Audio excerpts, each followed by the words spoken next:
নানা জাতের বিড়াল, তাদের আবার নানা সাজ পোশাক। রং বেরঙের সাজ নিয়ে মানুষের সামনে হাঁটছে তারা। বিড়াল প্রেমীরা মুগ্ধ হয়ে দেখছেন তাদের স্টেজে সাবলীল চলা। এ যেন মানুষ বিড়ালের অন্যরকম মিলন মেলা। বিশ্ব প্রাণী দিবসে কুমিল্লায় ছিল বিড়ালের র্যাম্প শোয়ের ব্যতিক্রমী এই আয়োজন।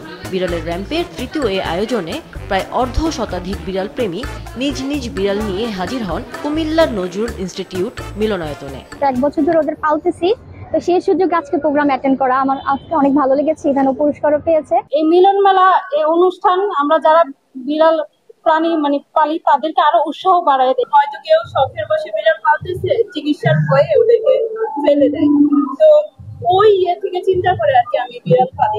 সবাই অনেক সুন্দর করে সাজুগুজু করে আসছে, সবাই সন্তানদেরকে খুব ভালোভাবে আদর করে যত্ন করে নিয়ে আসছে।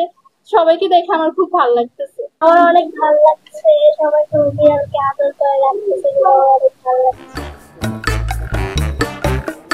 আয়োজনে উপস্থিত হন সমাজের নানা স্তরের মানুষ। তারা জানান, এ ধরনের আয়োজন পোষা প্রাণী সহ অবহেলিত প্রাণীদের নির্যাতন প্রতিরোধে সচেতনতা বাড়াবে।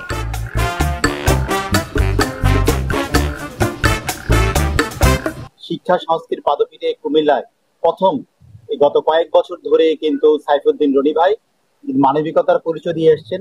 মানুষের মধ্যে একটা সচেতনতা সৃষ্টি করে, দায়বদ্ধতা তৈরি করে, যে আসলে আমরা ভুলে যাই অনেক সময়, কিন্তু আয়োজনগুলো আমাদেরকে মনে করিয়ে দেয় যে এই কাজগুলির প্রতি আমাদের অনেক বেশি দায়বদ্ধতা হতে হবে, আমাদেরকে সৃষ্টির প্রতি আরো বেশি অনুগ্রহ হইতে হবে এবং সৃষ্টিকে আমরা ব্যাপকভাবে যেন ভালোবাসি। এটা আমাদের তৃতীয় আয়োজন। এই অনুষ্ঠানের মাধ্যমে আমি মেসেজ দিতে চাই, আমরা প্রাণীকে নির্যাতন না করে ভালোবাসবো।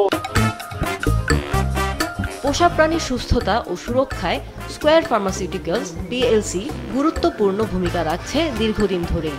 এ ধরনের আয়োজন অন্যদেরও উৎসাহ বাড়াবে বলে জানান প্রতিষ্ঠানটির এই কর্মকর্তা। স্কয়ারের র্যাবিসিন ভ্যাকসিনটা আছে, আমরা এটা নিয়ে কথা বলেছি, এবং হচ্ছে পিওরভ্যাক্সলাইন 4, যেটা আপনারা জানেন যে বিড়ালের ফ্লু, এটাতে মৃত্যুর হার অনেক বেশি। সেক্ষেত্রে স্কয়ার এই 2টা ভ্যাকসিন নিয়ে আসছে। দিনব্যাপী এ আয়োজনে বিড়ালের র্যাম্প শোয়ের পাশাপাশি ছিল সাংস্কৃতিক ও গুণীজন সম্মাননার আয়োজন। প্রাণীদের নিয়ে বিশেষ প্রতিবেদন করায় মাছরাঙা টেলিভিশনের কুমিল্লা রিপোর্টার জাহাঙ্গীর আলম ইমরুলকে দেয়া হয় বিশেষ সম্মাননা। মাছরাঙা নিউজ ডেস্ক।